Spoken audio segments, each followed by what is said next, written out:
Segera download Quran Tadabbur, tafsir dalam genggaman Anda. Bulan Ramadan adalah bulan Al-Quran.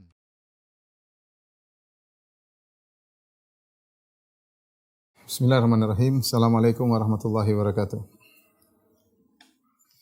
Alhamdulillahi ala ihsani wa syukru lahu ala taufiqihi wa amtinani. Asyhadu an la ilaha illallah wahdahu la syarika lahu ta'ziman li sya'ni wa asyhadu anna Muhammadan abduhu wa rasuluhu da'ila ridwani. Allahumma salli alaihi wa ala alihi wa ashabihi wa ikhwani. Para ikhwan dan akhwat, para jamaah Masjid As-Sunnah Bintaro yang dirahmati Allah Subhanahu wa taala, para peserta Zoom, dan juga para pemirsa.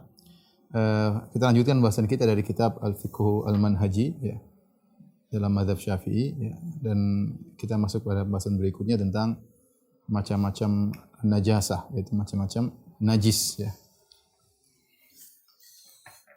Pembahasan kita cukup panjang pada malam hari ini. Saya berharap kesabaran para hadirin sekalian yang dirahmati Allah Subhanahu wa taala. Macam-macam najas atau najis.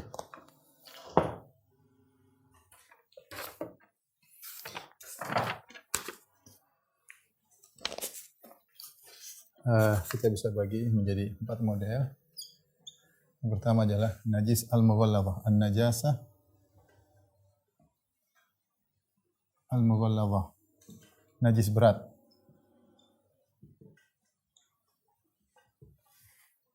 Kemudian nanti ada ya, yang kedua adalah an-najasah al-mukhaffafah, yaitu najis ringan. Di tengah-tengahnya ada najis al-mutawassithah atau an-najasah al-mutawassithah, najis sedang. Yang terakhir namanya an-najasah atau an-najasat al-ma'fu anha, najis-najis yang dimaafkan. Yang dimaafkan.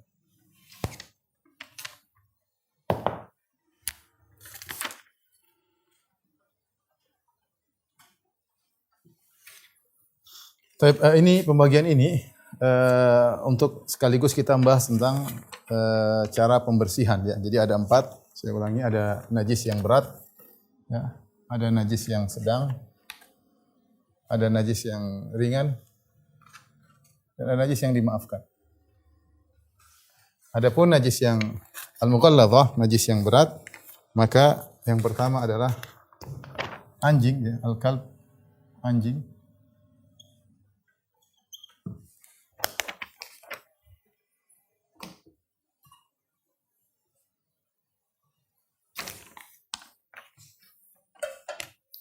Anjing kenapa? Karena datang dalil cara membersihkannya berat ya. Yaitu kata Nabi sallallahu alaihi wasallam, tuhuru ina'i ahadikum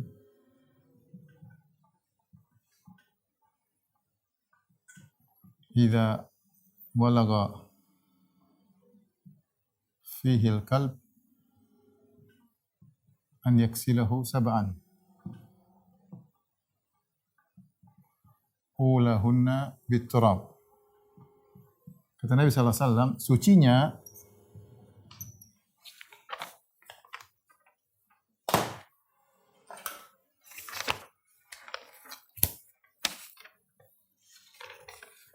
sucinya bejana kalian jika wuluk.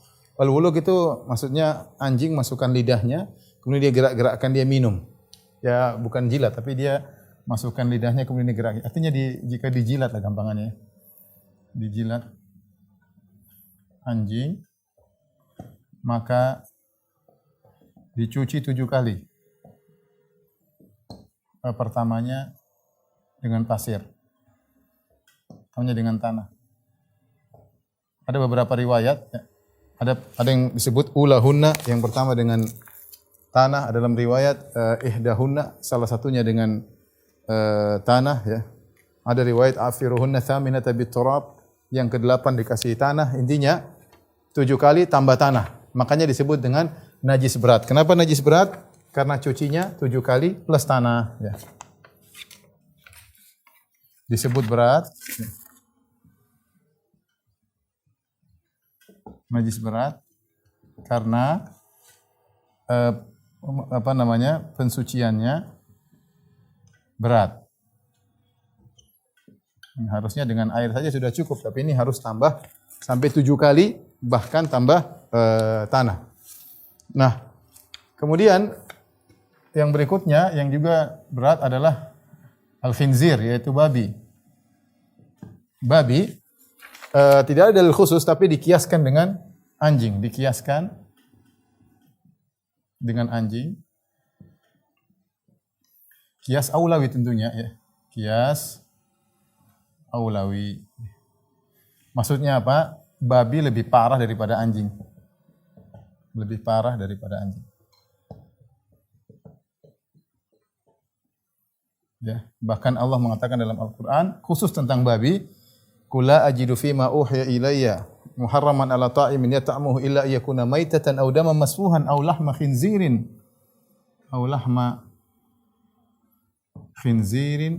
fa innahu rijis aw fiskan uhilla li ghairillahi bih." Kata Allah, sungguhnya daging babi itu adalah najis. Jadi dia pendalilannya adalah dikiaskan dengan anjing, tapi dengan kias aulawi, lebih utama. Babi najisnya lebih parah pada anjing. Kalau anjing dicuci 7 kali, babi juga 7 kali. Kemudian juga dikiaskan dengan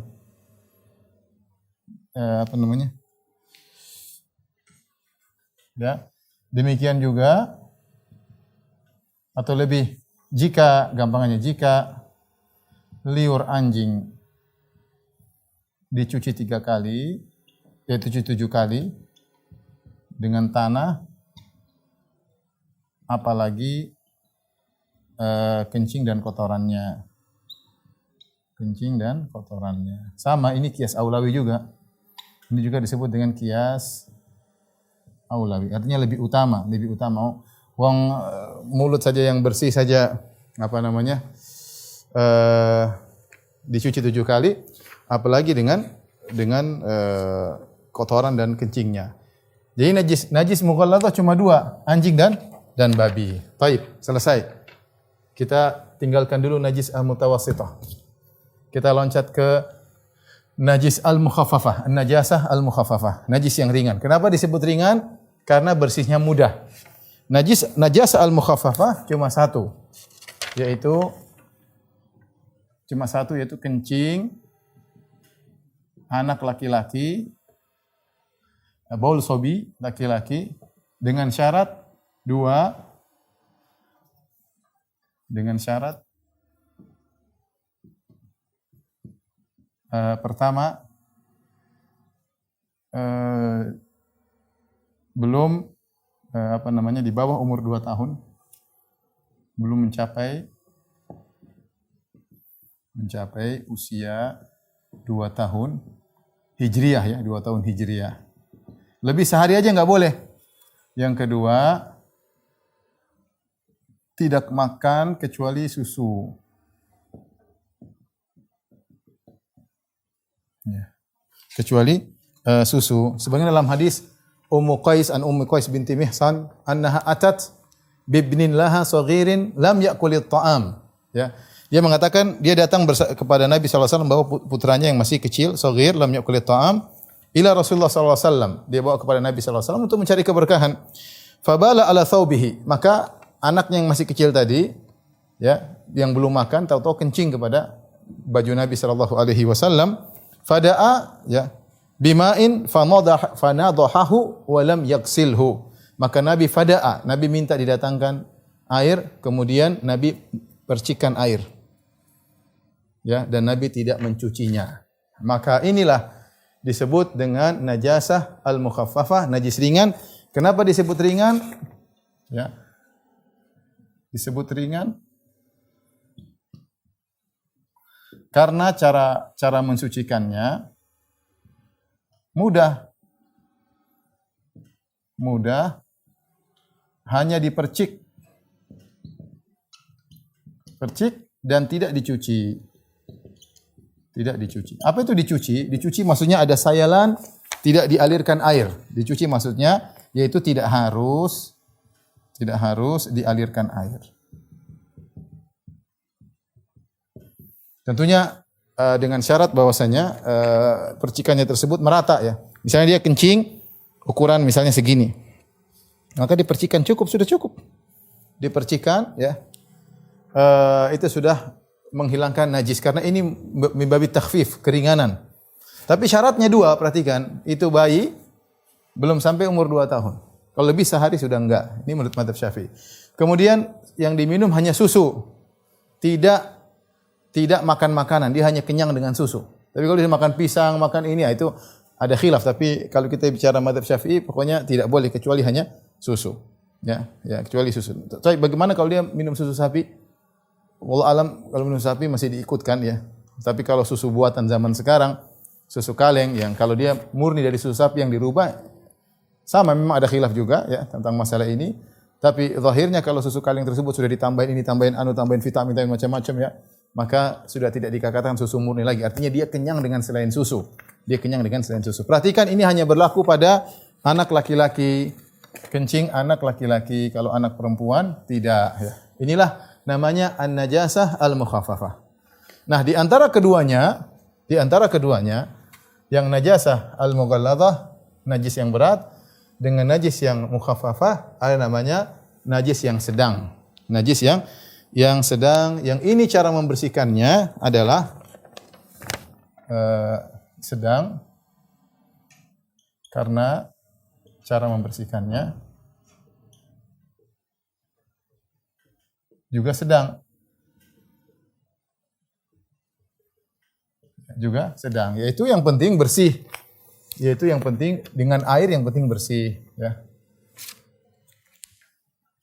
Dengan air yang penting bersih, meski hanya sekali, bersih meski hanya sekali cuci,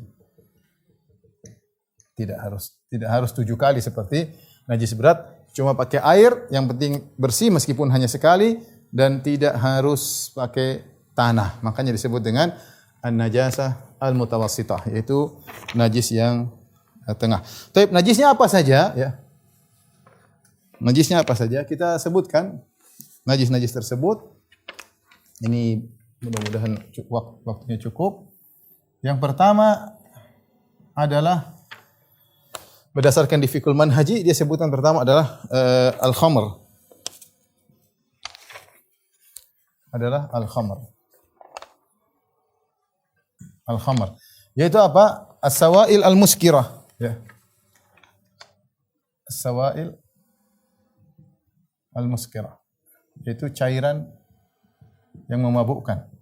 Yang membuat teler, yang memabukkan.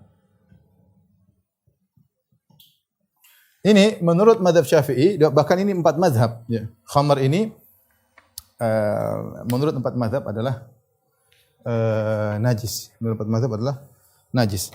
Adapun dalilnya, dalil akan najisnya khamar, mereka berdalil ya. Dari Al-Quran maupun dari Sunnah.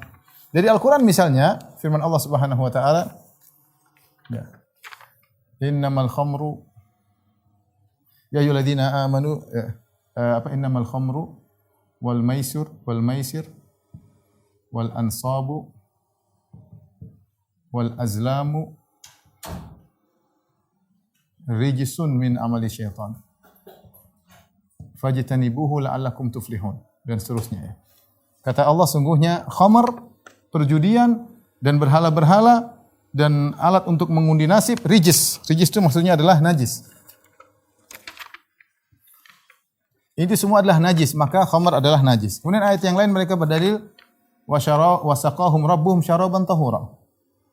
Wasaqahum rabbuhum syaraban tahura, dalam Al-Insan. Tahura. Kata Allah Subhanahu wa taala, maka Allah memberikan mereka penghuni surga minuman yang suci. Di surga dikasih minuman yang tahur, suci dan mensucikan. Di surga mereka diberi minum yang suci. Maksudnya ini khamar, penghuni surga minum khamar. Nah, ternyata khamar di akhirat suci, berarti khamar di dunia najis. Khamar di akhirat suci, berarti khamar di dunia najis. Khamar di akhirat suci, khamar di dunia najis ya. Kemudian juga dalam hadis Abu Tha'labah Al-Khushani ya, ketika mereka mengatakan, ya Rasulullah, kami bertetangga dengan ahlul kitab, terkadang kami menggunakan aniyah mereka, bejana mereka, dan mereka di situ mereka makan babi dan mereka minum khamar. Rasulullah mengatakan, cari bejana yang lain. Kalau kalian tidak dapat, maka cucilah bejana tersebut. Maka ini menunjukkan bahwasanya khamar adalah najis. Ini adalah pendapat jumhur ulama, 4 mazhab. Pendapat 4 mazhab, dan di antaranya mazhab Syafi'i, mazhab Hambali, mazhab Maliki, dan mazhab Hanafi. Tetapi ada sebagian salaf yang menyelisihi pendapat ini, yang mereka mengatakan bahwasanya itulah pendapat Daud Az-Zahiri, Rabi'atul Ra'i, Laits bin Sa'ad Al-Muzani. Jadi pendapat ini pendapat kedua, pendapat pertama, dan ini yang berlaku di mazhab Syafi'i. Cuma memang pendapat ini akhirnya menimbulkan misalnya bagaimana hukum alkohol ya.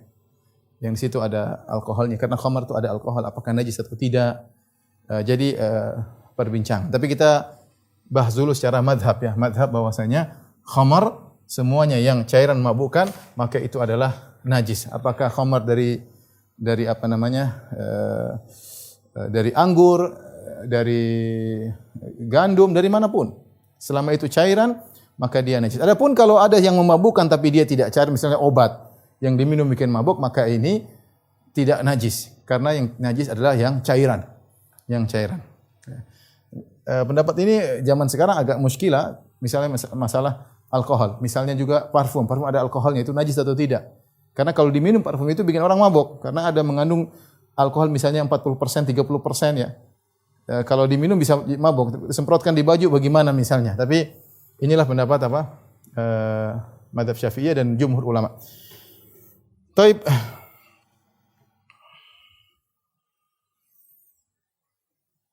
Berikutnya yang merupakan najis mutawassithah adalah yang kedua adalah kencing ya. Kencing manusia dan juga baulul adami wa rawthuhu aw ghaituhu ya, wa baulu al hayawanat wa rawthuhu, yaitu kencing ya, kencing manusia dan kotorannya. Demikian juga kencing dan kotoran hewan ya. Umum, baik termasuk hewan yang bisa dimakan. Termasuk hewan yang halal dimakan. Ini mazhab Syafi'i. Mazhab Syafi'i bahwasanya semua kencing, semua kotoran adalah najis. Apa dalil mereka? Ya, dalil mereka di antaranya dalil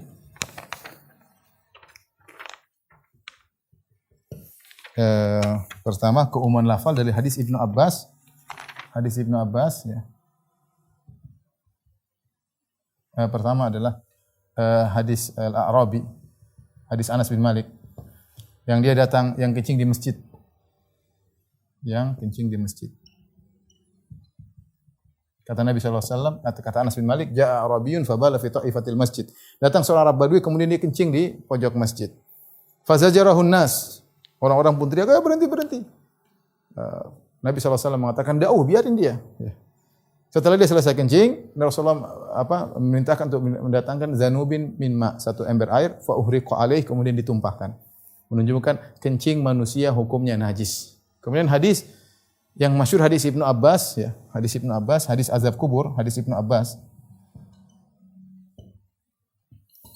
Kata Ibnu Abbas, "Mara Nabi sallallahu alaihi wasallam bi qabrain." Nabi melewati 2 kuburan. Faqala innahuma la yu'adzabani. Sungguhnya 2 penghuni kuburan sedang diazab. Amma ahaduhuma fakana la yastatiru min bauli. Dalam riwayat fakana la yastanzihu an baulihi. Wa ammal akhar fakana yamshi bin namimah. Adapun salah satunya diazab kubur karena tidak bersih dari kencingnya. Ya. La yastabri'u min bauli, ya la yastanzihu min bauli, ya. La yastatiru min bauli. Ada 3 riwayat. Intinya Nabi mengatakan minal baul ya, dalam riwayat minal baul. Dia tidak bersih dari kencing. Dia tidak bersih dari kencing. Dari kencing. Mereka mengatakan sini alif lam di sini memberikan faedah umum. Sehingga najis adalah kencing mencakup seluruh kencing. Ini sisi pertama, faedah umum. Yang sisi kedua, jika kencing manusia saja najis, ini kias aula.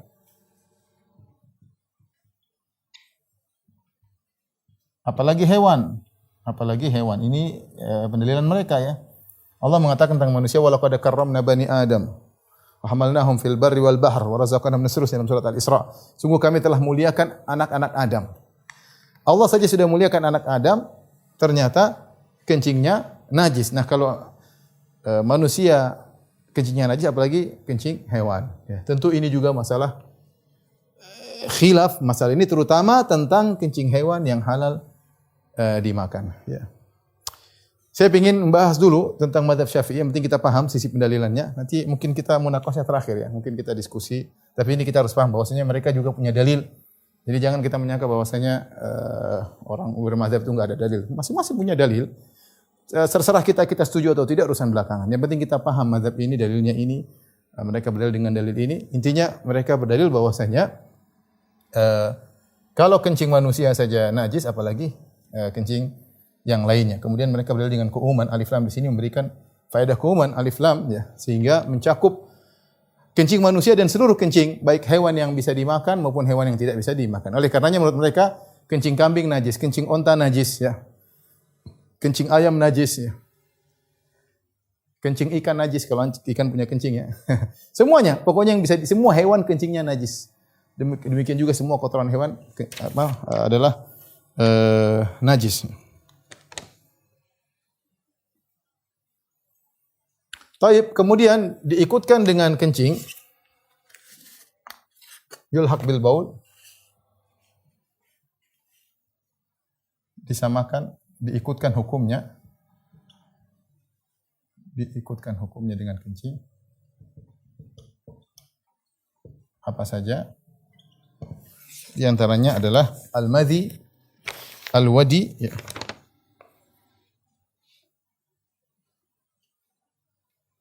Al-qai, ya.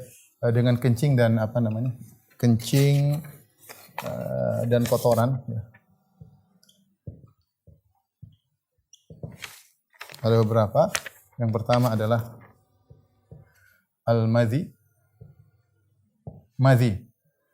Madhi yaitu kotoran, bukan kotoran, itu cairan yang keluar ketika seorang bersyahwat, tapi tidak terjadi ejakulasi. Ketika seorang sedang bersyahwat, sedang bercumbu, keluarlah cairan agak kental, tapi tidak sampai pada derajat ejakulasi. Muqaddimah mani, muqaddimah air mani. Maka ini hukumnya najis. Kemudian juga di antaranya al-wadi.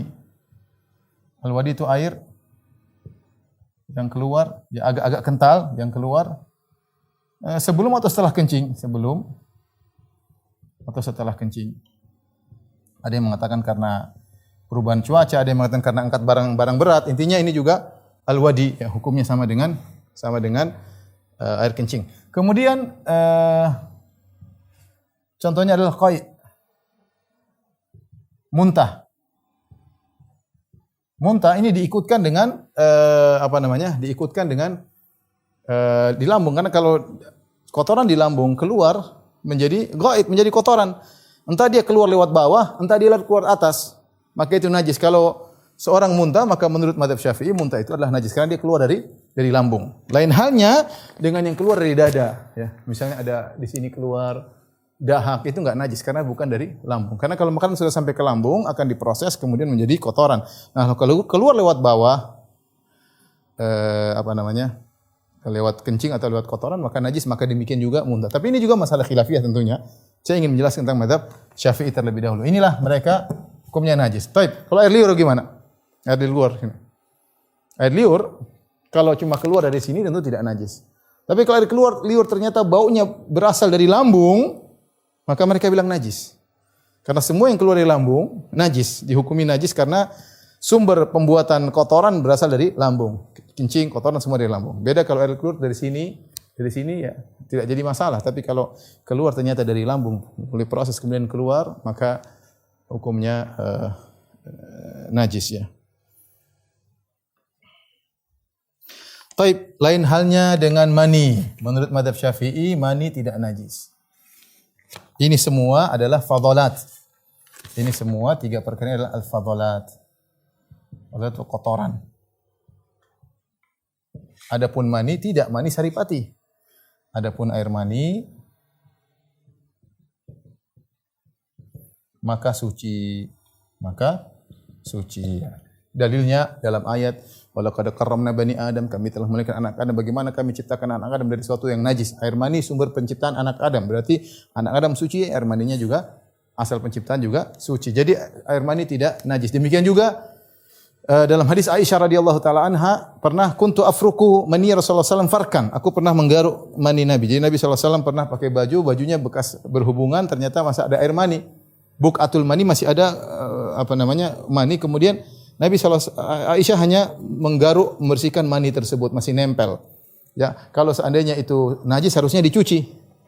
Ketika Aisyah cuma menggaruk begini, maka itu menunjukkan air mani tidak najis. Ya. Taib. Dan dia adalah saripati, dia bukan kotoran. Maka suci karena saripati. Bukan kotoran. Taib. Bagaimana dengan rutubatul mar'ah? Bagaimana dengan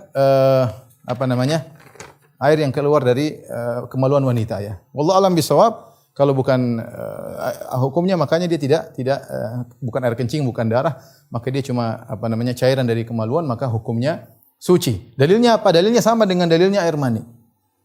Kenapa? Karena seandainya cairan yang ada pada wanita itu najis, tentu akan bercampur cairan Aisyah radhiyallahu taala anha, tentu akan bercampur dengan cairan Nabi sallallahu alaihi wasallam dalam mani Nabi. Ya, kalau mani Nabi tidak tercampur dengan najis, tentu akan jadi najis. Ketika namanya berhubungan laki-laki dan perempuan, maka tercampur antara maninya dengan air laki-laki dan air perempuan. Ketika Aisyah radhiyallahu taala anha ternyata tidak mencuci, hanya menggaruk, padahal dalam mani tersebut tentu ada cairan wanita juga, maka menunjukkan bahwasanya cairan wanita tidak najis. Wallahu alam bisawab. Ya, dan ini lebih mudah ya. Lebih mudah, beda dengan kalau darah atau yang lainnya. Taib. Ini berkaitan dengan air kencing. Baik, yang berikutnya. Najis al-mutawassithah. Di antaranya adalah setelah khamar al-maitah ya, al-maitah.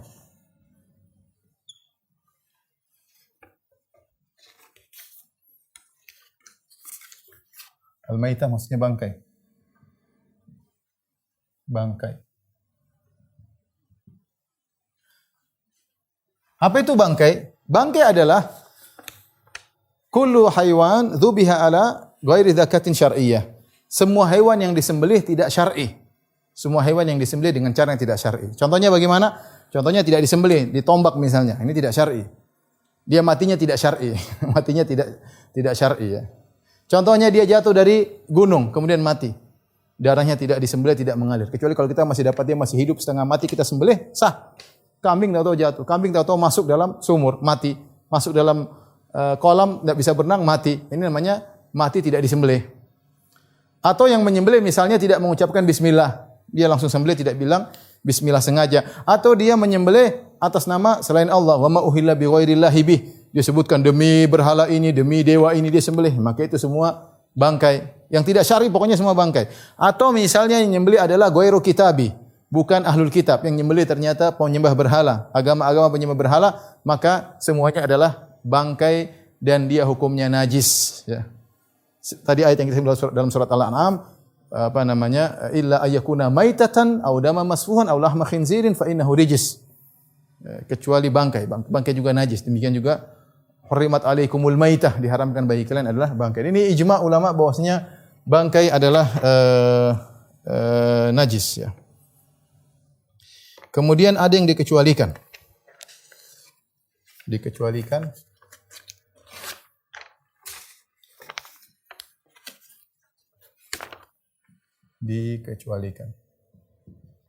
Ada bangkai-bangkai yang tidak najis, seperti bangkai kata Nabi sallallahu alaihi wasallam, uhillat apa namanya lakum damani al-maitatani wa damani.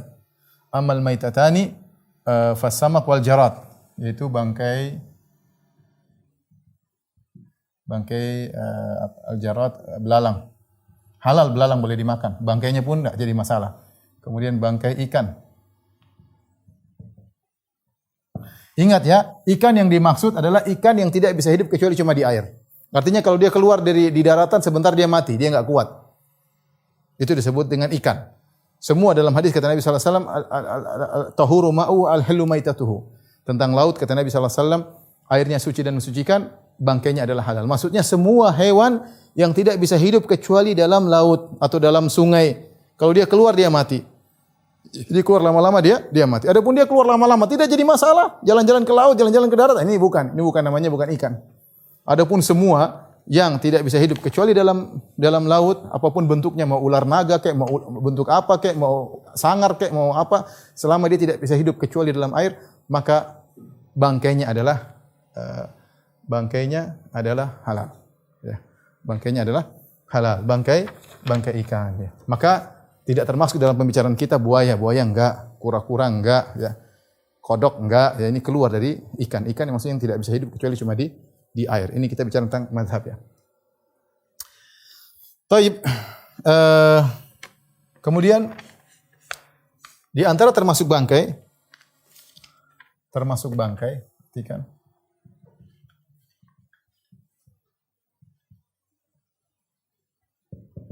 Adalah bagian hewan yang terpotong sementara dia masih hidup. Bagian tubuh hewan yang terpotong padahal dia masih hidup.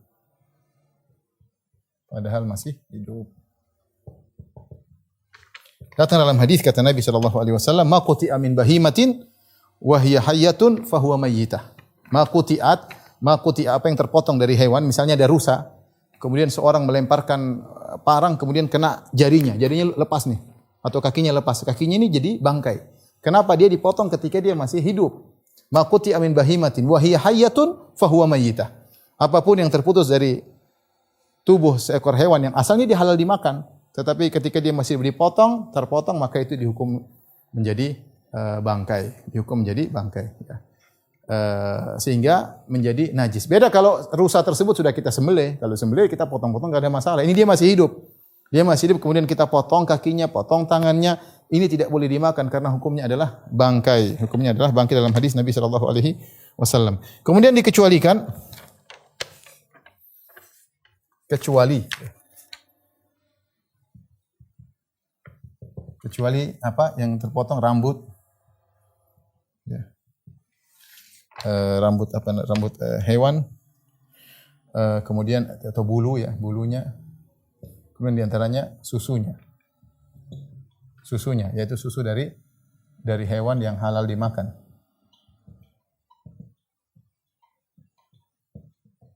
Ini kan terlepas dari dia sementara dia masih hidup. Rambut dan bulu, mereka mengatakan karena ayat menunjukkan akan hal tersebut. Ya, wa min aswafiha wa aubariha wa ash'ariha athathan wa mata'an ila hin. Kata Allah di antara kenikmatan dalam surat An-Nahl, di antara kenikmatan yang Allah berikan kepada kalian, wa min aswafiha. Suf maksudnya dari bulunya domba ya, namanya aswaf. Kemudian wa min aubariha, maksudnya dari bulunya onta bisa dibuat macam-macam. Kemudian ash'ariha dari bulunya kambing ya, kambing Jawa. Ini semua bisa dimanfaatkan asasan sebagai alat-alat yang kalian bikin atau mungkin tempat duduk, tempat apa, ini semuanya halal meskipun dia dipotong dari hewan yang hidup, maka hukumnya tidak jadi masalah. Lagi pula ini penilaian yang lain, lagi pula bahwasanya benda-benda tersebut tidak ada kehidupannya. Ya, rambut kalau kita potong tidak ada rasa sakit, tidak ada sel, maksudnya sel yang menimbulkan rasa sakit pada rambut kalau kita potong. Kemudian bulu domba kita potong tidak berarti kita menyiksanya, karena tidak merasa apa-apa, ya. Sehingga kalau terpotong tidak jadi masalah. Demikian juga susunya, ya. Susu hewan yang bisa dimakan boleh kita ambil, kita pisahkan dari tubuhnya dan kita minum. Susu sapi, susu unta, susu kambing. Beda dengan susu hewan yang haram dimakan seperti susu keledai. Keledai negeri tidak boleh dimakan, hukumnya haram. Atau susu anjing mungkin kalau ada ya, susu misalnya babi, ya, susu hemar ini tidak boleh karena susu hewan yang haram hukumnya sama seperti dagingnya. Kata mereka dagingnya najis maka susunya juga najis, ya. Baik. Ada mungkin saya perlu tambahkan, tapi nanti terakhir deh. Mudah-mudahan saya nggak lupa. Kemudian yang terakhir, yang keempat, perkara najis yang mutawassithah ini juga penting adalah 1, 2, 3, 4 adalah darah, adam, sa'il, darah.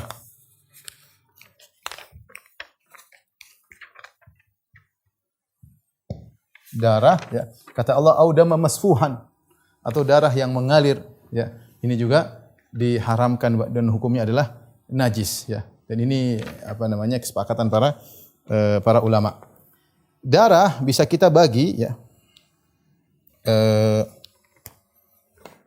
Perhatikan. Darah pertama, darah hewan najis, ya. Seperti babi, anjing. Maka ini jelas jelas najis. Ya.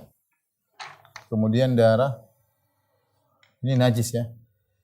Seluruhnya najis, mau ngalir enggak mengalir, semuanya najis, ya. Seluruhnya najis. Meski sedikit najis. Karena anjing keseluruhan najis, babi keseluruhan najis. Kemudian darah hewan yang bangkainya yang halal tapi bangkainya haram. Yang halal tapi bangkainya haram, ya. Ini seperti macam-macam, seperti ayam, ya. Ayam, sapi dan lain-lain, ya. Ini kan bangkai ayam haram, bangkai sapi haram, ya, bangkai kambing juga haram. Maka darahnya adalah najis, darah yang mengalir najis. Mengalir najis. Adalah najis. Adapun yang tersisa di daging itu dimaafkan, ya. Yang tersisa di daging tersisa sedikit. Tapi nanti kita bahas di sini mungkin, tapi tidak apa kita singgung sini. Sedikit di daging dimaafkan karena dia tidak mengalir.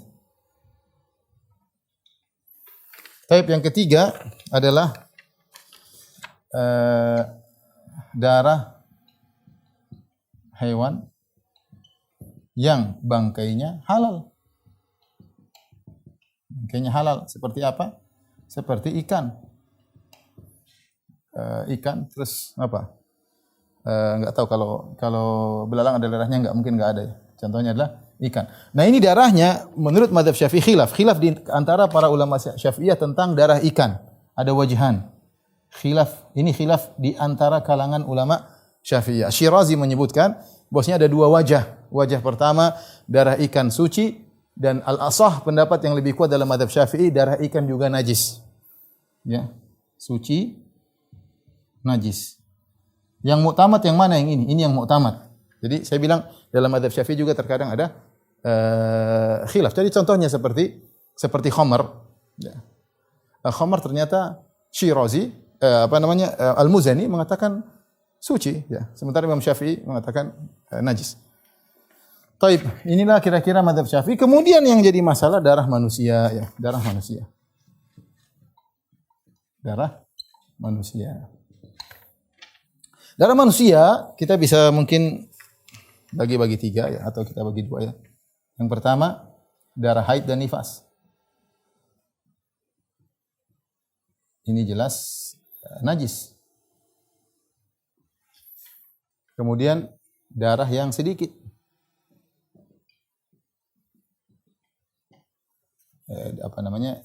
Dari tubuh. Ini dimaafkan.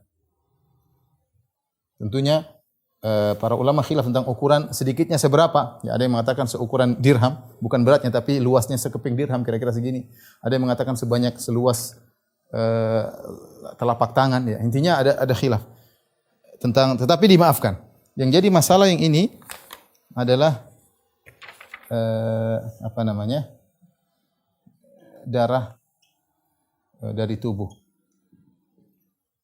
yang banyak. Ini darah yang tubuh yang banyak ini seperti darah luka di sini, ya, kemudian darah di sini, darah di mana saja, sebanyak ini, lebih dari 1 ukuran dirham, maka 4 mazhab mengatakan najis.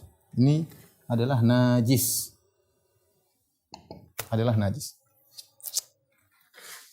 Ini ikhwan sekilas tentang memang jadi masalah ya, kita bicara secara logika. Ketika darah kita ambil mazhab Syafi'i bahwasanya dia najis, memang agak repot. Kita repot dalam hal misalnya bagaimana transfusi darah. Berarti kita harus transfusi najis dari najis ke najis yang lain, atau pencucian darah keluar kemudian masuk lagi, atau bank darah, simpan darah najis disimpan. Banyak hal intinya kalau kita mengatakan darah itu najis, tapi inilah pendapat ulama Syafi'iyah. Sebagian ulama berpendapat, taib, kita selesaikan dulu baru kita munaqasyah habis ini ya. Agar saya selesaikan mazhab Syafi'iyah dulu. Taib, yang terakhir, najis-najis yang dimaafkan. Maksudnya najis yang dimaafkan ini dia najis tapi dimaafkan. Meskipun hukumnya najis tapi dimaafkan. Seperti najis yang tidak kelihatan. Yang tidak kelihatan oleh pandangan. Oleh pandangan normal. Ya, seperti apa? Seperti mungkin ada orang kencing, percikannya nggak kelihatan, mata nggak bisa ngelihat. Tapi kalau kelihatan, itu najis. Tapi kalau nggak kelihatan, mungkin sangat sedikit tidak kelihatan. Ya kalau pakai kaca pembesar ya kelihatan ya. Apalagi pakai mikroskop. Tetapi secara sederhana lihat nggak kelihatan. Nah ini dimaafkan. Ya.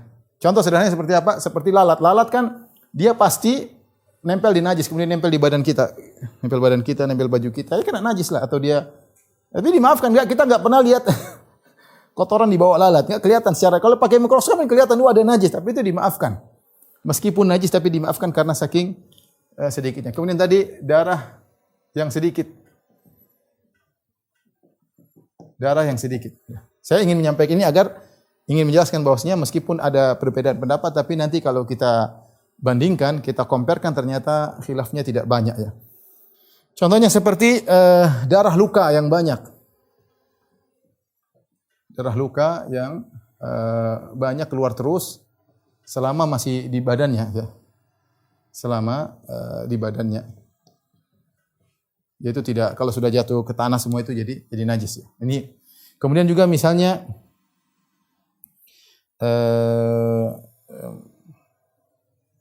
mereka bilang tadi darah yang masih ada, darah hewan yang masih ada di daging. Kemudian juga misalnya darah yang kena baju tukang jagal misalnya. Ini ya, itu kan darah apa? Darah hewan yang tapi dimaafkan oleh mereka. Misalnya juga bangkai ya. Bangkai hewan yang tidak punya aliran darah. Ya, ini juga mereka mengatakan sebenarnya bangkai ini najis. Ini ada perbedaan antara Fiqhul Manhaji dengan kitab Al-Mu'tamad. Al-Mu'tamad karya Muhammad Az-Zuhaili ada 6 jilid, adapun Al-Fiqhul Manhaji cuma 3 jilid. Dalam Fiqhul Manhaji, dan ini saya cek tadi lebih tepat pendapat penulis Fiqhul Manhaji, bahwasanya sebenarnya bangkai seperti lalat ya, lalat yang tidak ada darahnya, kalau kita lepaskan enggak ada darahnya. Seperti lalat, mungkin kecoak, mungkin yang semisalnya, itu adalah najis, tetapi najisnya dimaafkan.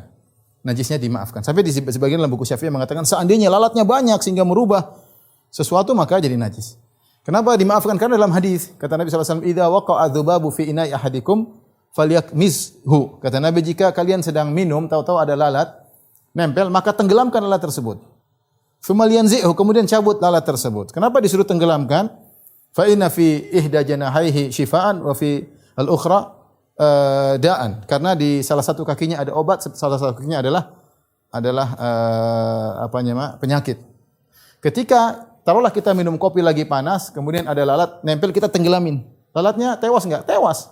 Ketika dia tewas jadi bangkai. Padahal aturan dari mazhab Syafi'i kalau air kurang dari 2 kula, apalagi cuma 1 gelas, kena bangkai otomatis najis. Tetapi Nabi tidak menyatakan najis, bahkan Nabi suruh celupkan dan kemungkinan bisa mati. Dan Nabi suruh keluarkan, Nabi suruh minum, enggak ada masalah. Mau minum silakan, enggak, tapi tidak jadi masalah untuk diminum air tersebut. Ini menunjukkan lalat yang tidak punya aliran darah, maka bangkai tetapi najisnya dimaafkan. Bukan dimasukkan, kalau Syekh Muhammad Az-Zuhaili dia masukkan ke dalam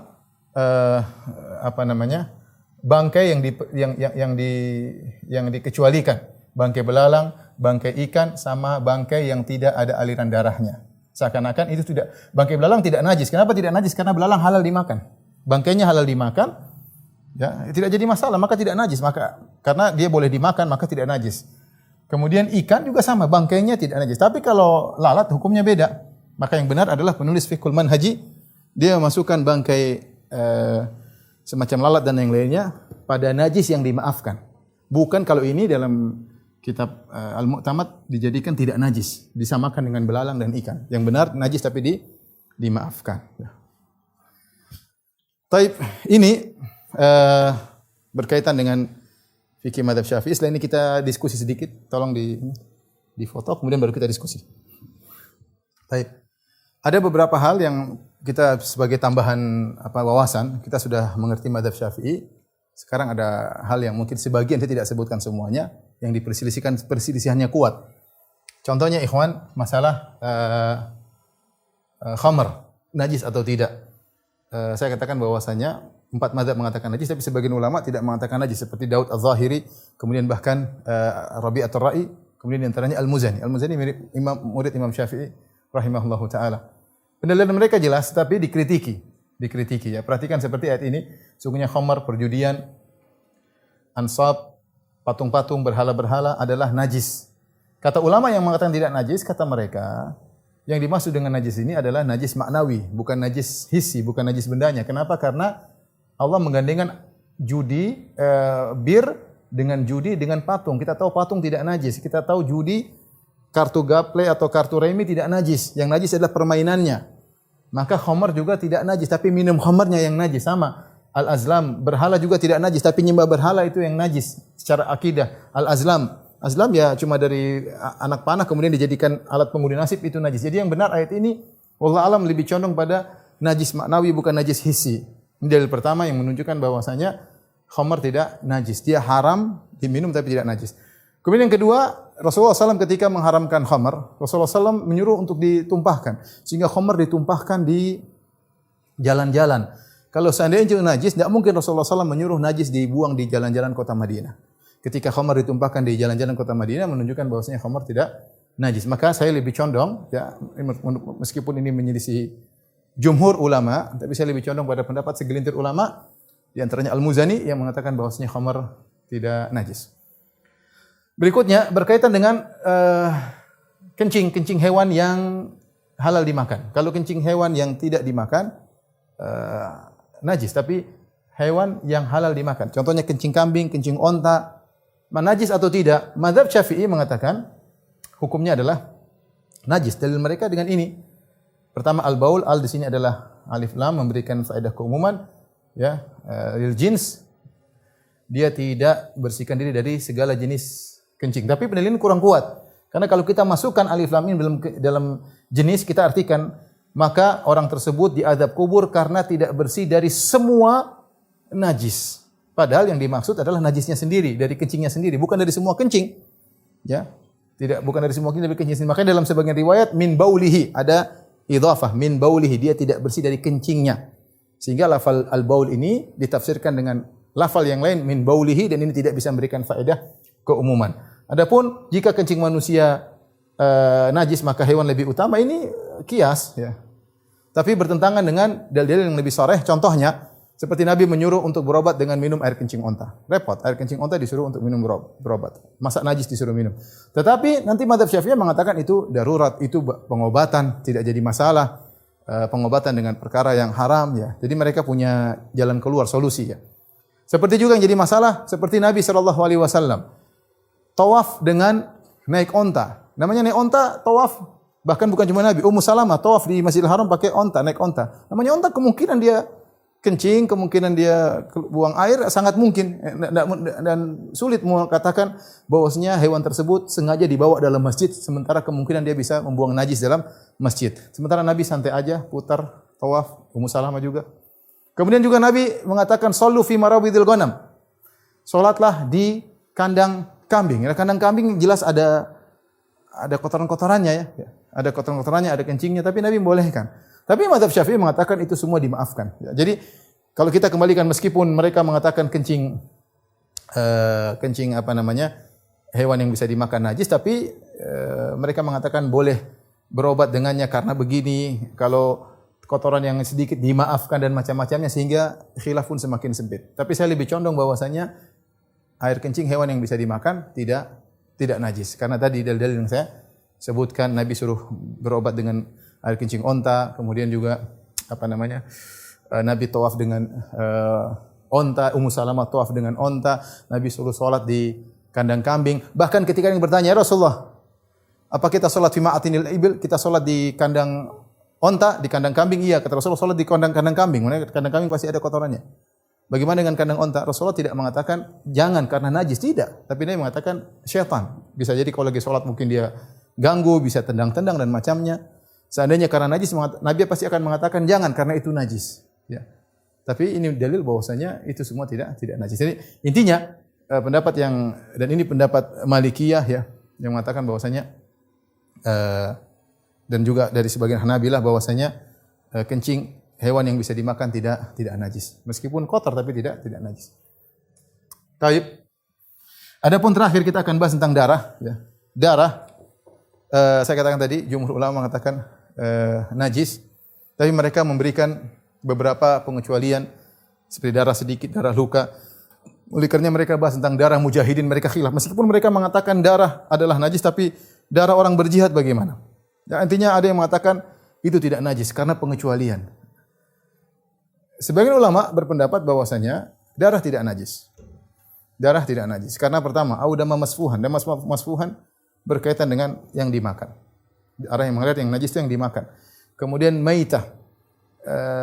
Kenapa hewan bangkai najis? Karena ketika dia mati, darahnya tidak keluar, di antara sebab dia menjadi bangkai karena dia meninggal tidak disembelih dan darahnya menetap dalam tubuhnya sehingga menjadi bangkai. Manusia ketika meninggal tanpa darah dikeluarkan, manusia tidak jadi bangkai.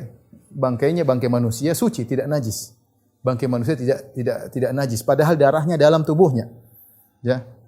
Seandainya darah manusia najis, harusnya bangkai manusia juga najis karena tersimpan najis dalam dirinya. Ya. Kemudian juga di antara dalil menunjukkan darah tidak najis, betapa sering para sahabat atau para salaf mereka berjihad dan mereka sholat dengan penuh darah di tubuh mereka. Tapi tadi kata para ulama Syafi'i itu dikecualikan, itu dimaafkan. Ya. Padahal darah banyak mengalir. Contohnya Abbad bin Bishr ketika dia sholat malam kena panah, kemudian dia cabut. Dia sholat lanjutkan, kena panah kedua kali, kena panah tiga kali. Tentu darahnya mengalir, tapi dia tidak putuskan sholat. Ulama Syafi'i mengatakan itu darurat. Ya. Tapi ini semua menunjukkan bahwasanya kayaknya darah tidak najis. Kemudian juga misalnya darah syuhada, Rasulullah SAW mengatakan idfunuhum bidimaihim, kuburkan mereka dengan darah-darahnya, jangan dimandiin. Karena mereka akan dibangkitkan pada hari kiamat, darahnya akan keluar, kata Nabi SAW, al-launu launu dam wa rihu rihul misik. Darahnya warna merah tapi baunya bau minyak kasturi. Tidak mungkin itu najis. Kalau najis mereka dibangkitkan dengan najis, dikuburkan dengan najis. Allah alam bisawab, ini hanya diskusi ya. Masalah fikih adalah masalah yang sangat luas ya. Masing-masing bisa berdalil, masing-masing bisa milih pendapat yang menurut dia lebih kuat. Baik, demikian saja kajian kita. Insyaallah jamaah Masjid As-Sunnah Bintang rahmatillah subhanahu wa taala. Insyaallah kita lanjutkan pekan depan dalam bab-bab yang lain, insyaallah lebih menarik lagi karena memang kita butuh untuk mengetahui permasalahan fikih. Kurang lebih saya mohon maaf. Wabillahi taufiq wal hidayah. Assalamualaikum warahmatullahi wabarakatuh.